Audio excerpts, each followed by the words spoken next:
সাফা মারওয়া পাহাড়ের উপর সবাই বসে বসে ইবাদত করতেছে। কেউ অনেক বেশি ক্লান্ত শুয়ে আছে, কেউ তাসবিহ জপতেছে। ক্লান্ত তো হবারই কথা, রোজা রেখে কাবা শরীফকে ৭ তাওয়াফ করে তারপর সাফা থেকে মারওয়া, মারওয়া থেকে সাফা এভাবে করে ৭ বার সাই দেওয়ার পর একটু ক্লান্ত তো লাগেই।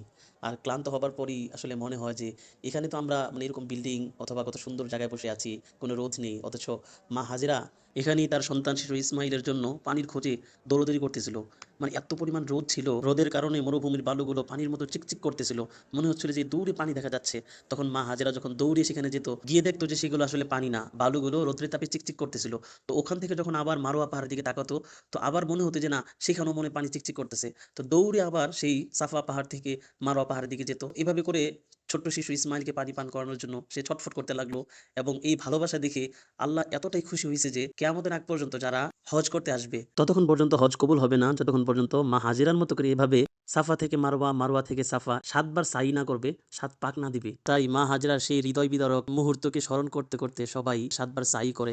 আর এভাবে সাই করার মাধ্যমে হজ এবং ওমরাকে পরিপূর্ণভাবে শেষ করে। সবশেষে যখন ক্লান্ত হয়ে যায়, তখন এরকম সাফা মারওয়া পাহাড়ের সামনে এসে সবাই আল্লাহর কাছে ক্ষমা চায়, আল্লাহ যেন জীবনের সব গুনাহ মাফ করে দেয়। আল্লাহ যেন মা হাজেরার মতো আল্লাহ প্রেমী বানায়, ধৈর্যশীল বানায়, নেককার বানায়, দিনদার বানায়। তো যাই হোক, পরিশেষে এই দোয়া করি আল্লাহ আমাদের সবাইকে হজ্জে বাইতুল্লাহ নসিব করুক। আমিন।